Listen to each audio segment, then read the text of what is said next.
LeBron's step back is back in NBA 2K25. Trae Young escape is back in NBA 2K25. Takeover has been completely revamped in NBA 2K25. From how fast you get it all the way to losing Takeover if you miss a single shot. Dunk meter has had some minor changes, including when you should start the dunk meter animation for the best results. If you think 6'8" builds are going to be too slow and too big to be viable, you are 100% wrong. Mainly because Giannis Antetokounmpo moving crossover will absolutely be feeding slashers families all year long. And finally, there are brand new badges in NBA 2K25, including one specific shooting badge that is the most overpowered badge I have ever seen. And no, it's not Legend Limitless Reign. You just learned 10 things about NBA 2K25 in less than a minute. Imagine how much you learn if you watch the whole video. What's up, Simply Squad? It's your boy Gameplay Guru grinding, and I need y'all to drop a like right now, because the second this video hits 1K likes, I will drop the first ever 3v3 Rivet City Park gameplay on NBA 2K25. And I'm not gonna lie, y'all are in for a treat today, because not only am I breaking down everything you need to know about NBA 2K25's gameplay in this video, tomorrow I'm also gonna be breaking down the entire 2K25 builder. That means I'm showing you guys all 72 takeovers, every single badge requirement, the attribute ratings you need to unlock every single contact dunk animation, and so much more. I'm going so in depth in that video that by the time you're done watching, you will literally be able to lab your 2K25 build a week before you even get on the game. So make sure you're subbed with notifications on so you don't miss out on that. Even if you think you're already subbed, double check and make sure that bell is clicked, because trust me, you do not want to miss out. Now without further ado, let's break down this gameplay. Alright y'all, we're gonna cover things in order of most importance. And the most important change in NBA 2K25 by far are the changes to Takeover. In past years, all you need to do to get Takeover is make 3 to 4 shots, and then from that point on, you'd have Takeover for a predetermined amount of time. That is not how it works at all in NBA 2K25. First off, it takes forever to get Takeover this year. To give you an example, it took Steph Curry 42 points, aka 14 3-pointers, to finally get Takeover. Now the good news about this is that it seems that this is only a quick play feature, because in 3v3 park gameplay, we were able to see people get Takeover at the 17-point mark without even scoring the majority of the points with that player. But regardless, 42 points was insane to me, especially considering I was shooting threes, and usually when you do what the player is meant to do, your Takeover shoots up, but that just wasn't the case. And you know what's crazy? That's not even the significant change. The major change in Takeover is that once you get Takeover, you can literally lose it instantly if you miss your first shot. If you get a turnover, if you throw a bad pass, if you do anything that would negatively affect your Takeover, you can lose Takeover even when it's activated. Now, do you lose your entire Takeover meter that took you forever to build up just because you made one mistake? No, that's also not how it works. Instead of losing your entire Takeover meter when you make a mistake, it will just drop to the point right before you had Takeover. So if you do something positive again, you will gain Takeover again. The best way I can describe Takeover this year is a heat check badge in NBA 2K24 that you can gain and lose repeatedly. So obviously y'all already know that Takeover is split into 5 levels, and then you get your Takeover ability. As you do good things in the game, you will level it up all the way from level 0 to level 5, with each level progressively raising your attribute ratings, and then once you reach level 5, you will unlock your actual Takeover ability, whether it's being able to shoot from deep or being able to get more ankle breakers, whatever Takeover ability you chose. Now once you get your Takeover ability, if you keep doing good things, your Takeover ability will stay on your player. But if the first possession you activated your Takeover ability, you get a turnover, you will instantly lose your Takeover, and the bar will drop to right before you had your Takeover, meaning you can activate and reactivate your Takeover multiple times throughout a game. Y'all let me know if you think this is a good or bad change for NBA 2K25. I think it's interesting for sure. On the plus side, you'll never have those moments where you make one mistake right before you had Takeover and your whole bar just depletes to 0. I know y'all know that feeling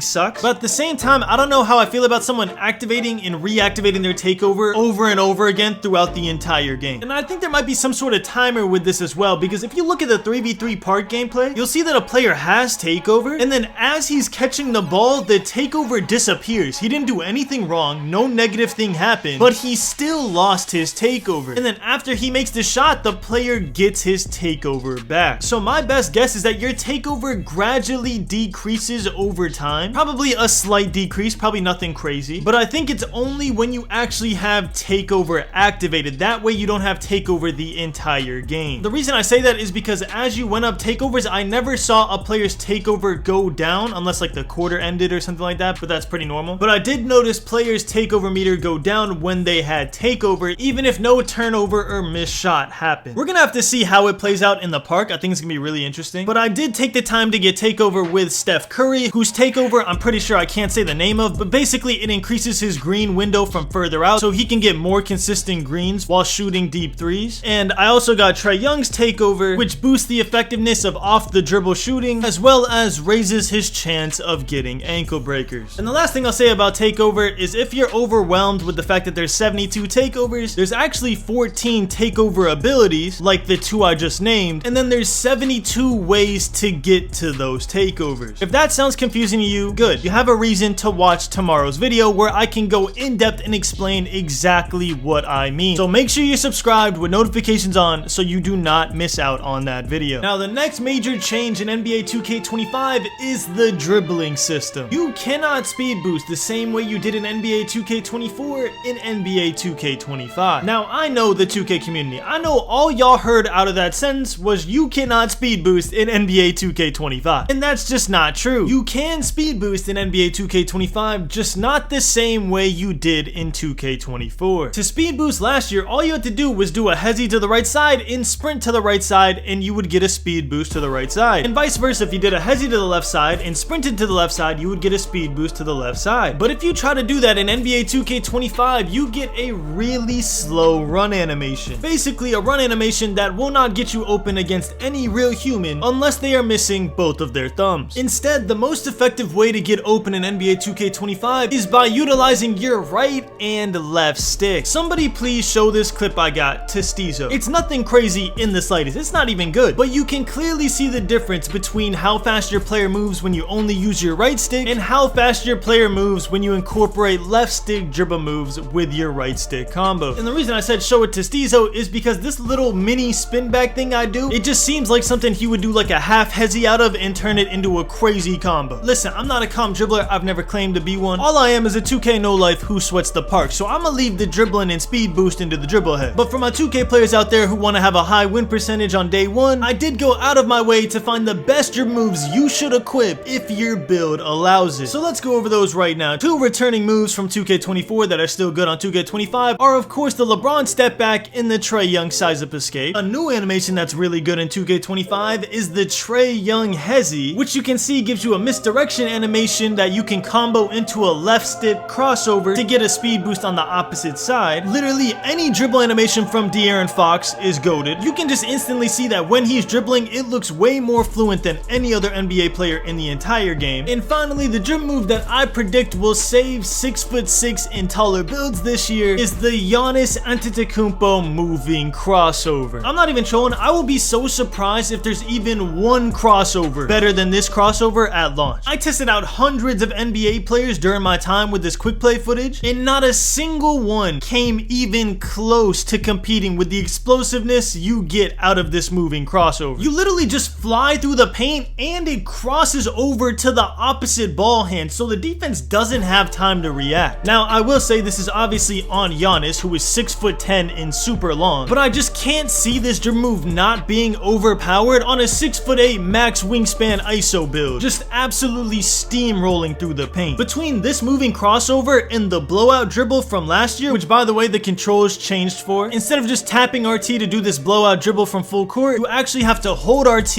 and flick up on your right stick. Just something I wanted y'all to know. Different controls, same effectiveness, just a really fast way for you to get up the court, but you can only use it from full court now, so once you get to half court you can implement this Giannis moving crossover and get a free fast break done. Now I don't want to go too into dribbling because y'all know how it goes. First week everyone always figures out the meta sigs and then the rest is history from there. What I will say, my first impressions on the dribbling is that speed boosting is completely changed, meaning there's obviously a different way to do it in the game this year that isn't like any other year. And two, the dribble moves that we did get I actually like a lot, we just need to figure out how to speed boost out of them for them to be actually effective. And I've heard that a couple creators at Community Day have figured it out, which gives me a lot of hope. On the off chance that the speed boosting is terrible off of these new cool looking moves, I'm not gonna lie, Mike, we gonna need a hotfix, because being able to speed boost off these new moves would make the game fun. Alright, so we've covered takeover, we've covered dribbling. The next change we need to cover is a minor change to the dunk meter. First, let's talk about the driving dunk meter. The controls are exactly the same as they were last year. You flick up on your right stick and then you flick down on your right stick, which will allow you to go for a nasty contact dunk animation, and some of the animations are insane. A lot of them are just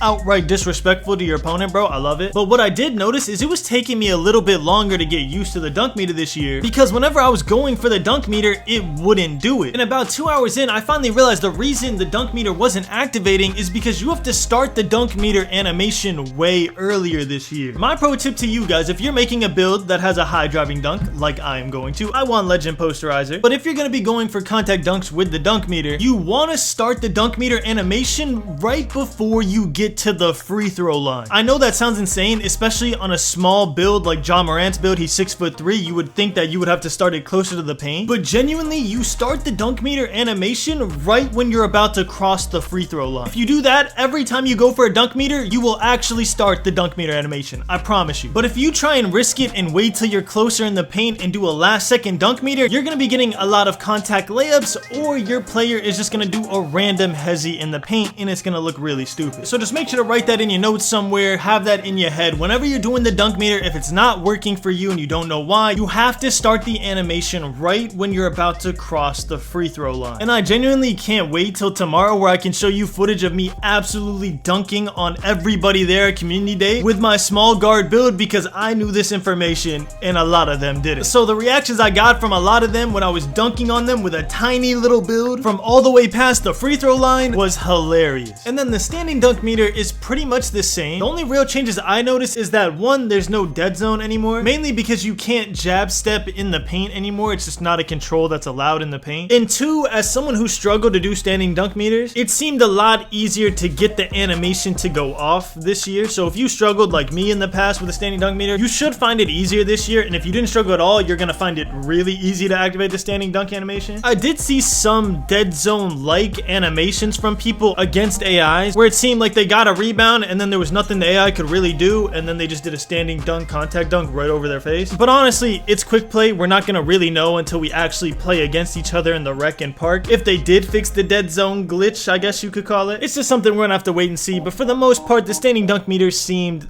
relatively the same, if not then with minimal changes. The next thing we need to talk about are the brand new badges, specifically one overpowered brand new badge that I'm predicting is going to be a staple of NBA 2K25. Do me a favor and look at these 6 badges right here. Now I want you to pause the video and comment down below which badge you think is going to be the most overpowered all year long. Alright, I'm gonna give you a second. Okay, hopefully you got your answers down in the comments. If you guessed Limitless Range, congratulations, you are wrong. But if you guess Deadeye, you are also wrong. Now, if you guess Shifty Shooter, you are 100% right. This badge is used so often in gameplay, it's actually ridiculous. But granted, what does it do? Well, if you only read the description, you would think that it increases your green window when you shoot fades or off the dribble shots. But just like Agent 3's this year, Shifty Shooter activates on every single shot you shoot. It doesn't matter if it's a catch and shoot jump shot. It doesn't matter if you dribbled a couple times, stopped for 8 seconds, and then shot it. It doesn't matter if you shoot a fade from Narnia. No matter what shot you shoot, as long as it would be considered a jump shot, Shifty Shooter activates and increases your green window drastically. Now, why am I telling you this? Because tomorrow we get to show you the builder, and while you're watching those builder videos, you need to keep in mind that you want to have Shifty Shooter on your build, and you want to have it at the highest tier possible for the best results. Whether that's getting Shifty Shooter to Hall of Fame in the builder and then using your max +1 to get it legend, or if you're making some type of build that can't get the shooting requirements to get it that high, then I'd at least suggest to try and make your build get gold Shifty Shooter so you can either use cap breakers or max +1 to get it to Hall of Fame. It is super rare for 2K to drop a badge that activates nearly every single offensive possession that doesn't end in a rim run. So yes, if I was going to make a tier list about potential badges before NBA 2K25 drops, Shifty Shooter would be S tier and every everything else would be a tier below. Now you've sat here and watched this 10, 15, 20 minute video, whatever it is so far, and you haven't heard me mention adrenaline once. And that's because adrenaline is exactly the same in NBA 2K25 as it was in NBA 2K24. I'm talking not a single difference in the adrenaline system, which for the most part is a good thing. I liked how adrenaline worked in 2K24. Some people may argue that they don't want adrenaline at all, but I mean, it's in the game, so if it's in the game, I'd want it implemented as it was in 2K24, except for one thing. I had this complaint all the way last year after last community day, and the complaint is that post scores still do not lose any adrenaline meter no matter what they do in the post. They can hold LT and back you down for 24 seconds, do 8 drop steps, 15 pump fakes, and not lose a single adrenaline meter. And I really wish that would change. One, because post scores are always one of the most overpowered builds in 2K every single year. Legitimately, there's not a single year where post scores have been a bad build to use on the 1 score. And 2, tomorrow you're gonna see that this year, it is ridiculously easy to get every legend badge you would want on a post score without sacrificing anything else you would need. Like genuinely, you cannot make a bad post score build, at least for the 1s court where they're meant to be played. Yes, you can make a bad post score build for the 2s or 3s because you need defense and pass accuracy and stuff like that, but for the 1s court, you can make an overpowered post score build, get every legend badge in the game that you would want, and still have attributes left over. So the fact that they don't lose any adrenaline no matter what they do, it just seems like overkill to me, and it's the one thing I would really want to see changed about the game. If not for 2K25, then at least on 2K26. I'm not trying to hate on y'all post scores. Listen, it's no secret that I don't like y'all's playstyle, but I do believe that everybody should have fun on the game with whatever build they want to run. I just want this changed for the sake of balance. But yeah, like I said, no changes to adrenaline. Other than that, everything that you did on 2K24 to lose an adrenaline meter is everything you would do to lose an adrenaline meter on 2K25, so you should expect the exact same in that department. Does strength matter? We hear the rumors about strength every single year. Oh, you need strength this year, you're gonna get punished if you don't go it. From what I saw at Community Day, I'm gonna say the same thing I said last year again this year. You will only need strength if you want a badge associated with strength in the builder. But do you need strength because you saw Giannis bulldoze someone in this quick play gameplay? No. Do you need strength because you saw LeBron absolutely bully someone in this quick play gameplay? No. But let's say you're making a lockdown and you want a certain defensive badge that goes off of your strength rating, then yes, you would need strength on your build. Me personally, on a lot of my builds, I'm not going strength. Why? Because I didn't get baited last year when it came to strength, and I did perfectly fine, 95 win percentage basically every single season. And I'm not gonna get baited this year when it comes to strength. Yes, some of my builds will have strength, but only the builds that I want the certain badges that go along with strength. Not because I'm afraid of one of you guys coming out on a 6'10" and absolutely botting me in the paint. So to answer the does strength matter question, yes, it matters, but only for reasons specific to the builder, not gameplay related reasons. Nobody can affirmatively say that it has gameplay related repercussions based off of quick play. And if they are super adamant that you need to upgrade strength because if not you're gonna get bulldozed, they are 100% gassing it. Nobody can tell the real gameplay from quick play animations against AI. It's just not how it works. And don't worry, we'll go more into depth about strength in tomorrow's video with the builder breakdown. And the last thing I want to talk about before I give y'all my final overview of thoughts of what I think about the game is the defense in NBA 2K25, more specifically the blitz steals and paint defense. Now take this with a grain of salt because we are playing against AIs at the end of the day, but from what I've seen, it felt pretty much similar with the blitz steals. You run up and you time a good steal, you'll get the steal. And for paint defense, I really couldn't tell because again, we're against AI players. We're really not going to know how it feels until we get in the rec, get in the pro-am, get in the park, and see how it feels against online real players. You may have noticed that in this video, I didn't really cover how the offense is, how the defense is, how the finishing is, and like the make or miss percentages of what you should expect on offense or what you should expect on defense, because for me, it seems disingenuous. Again, you can't really tell too much off quick play gameplay. So I didn't want to come on here and be like, oh yeah guys, paint defense looks way better, and then you load up the rec on day one and you're getting dunked on over and over again. Or be like, oh yeah, limitless range is overpowered because I'm greening shots on pro and rookie difficulty in quick play. Like the shots that I'm making and the shots that I'm taking here are not a good representation of 2K25's online gameplay that we're gonna experience in the park. So instead, I decided to hit y'all with the cold hard facts. I hope y'all appreciate that. Obviously not including the post score nerf. That's just for the balance of the game. That obviously is my opinion, but I hope y'all can appreciate that. I just wanted to give y'all everything that we know to be true in 2K25 instead of what I think should be true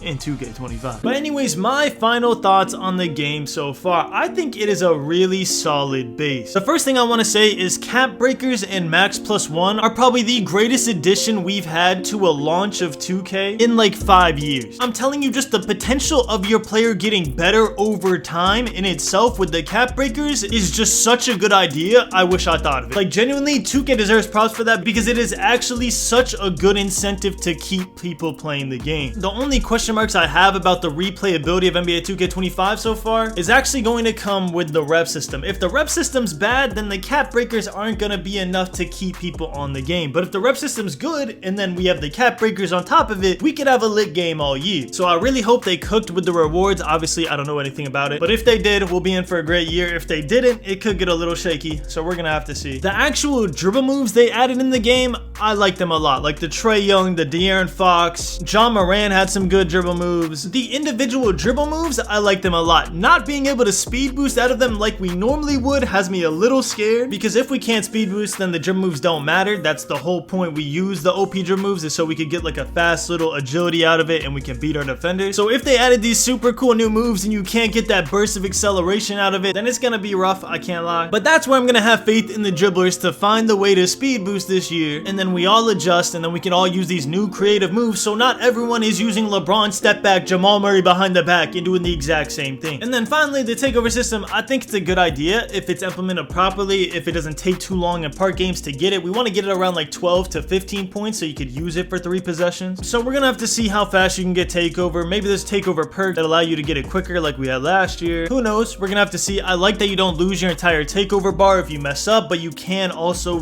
go in and out of takeover super easily. It just rewards you for playing well and punishes you for playing bad, which I think should be a good thing. A lot of the time this year you see someone get takeover and start shooting crazy shots, and then they keep takeover because it's on a timer instead of how they're playing. So now it should keep people a little humble, because if they mess around too much, they're gonna lose their takeover and then they just don't have it anymore. And then finally, the shooting. I'm not gonna talk about the successive makes or anything. Again, I was on a low difficulty to get this gameplay, but the shooting, there is a lot of customization this year, meaning you can choose exactly where you want your jump shot to release whenever you make a custom jump shot. You can choose high risk, high reward if you're a skilled player, or you can choose low risk, low reward if you're just trying to learn the game. There's just a lot of customization, and that's all we want as 2K players, is being able to control everything our player does. I'm hoping eventually in the future we have even more control over our dribble moves, like maybe we can combine certain dribble moves to make our own rhythm dribble. I think that'd be pretty cool. And one dribble move that I didn't see that I really hope makes a comeback one time is, if you remember on 2K19, if you flicked up on your right stick, you could like back up to the 3-point line and shoot immediately after that, and you would get like a normal timing on your jump shot. I don't know, I just miss that move so much. I really hope that comes back in a 2K one day. But anyways, y'all, that's pretty much it. That's everything you need to know about NBA 2K25's gameplay. If you still have questions, drop them down below. I'll be answering questions all day while I'm editing the other videos. Make sure you subscribe with notifications on for the builder video tomorrow. Trust me, you're not gonna want to miss it. But until then, thank y'all so much for watching. I love you all, and as always, keep grinding. Ballin', 2K we never be falling. Rachel she never be calling. Still hitting shots while they steady be taunting. Ballin'.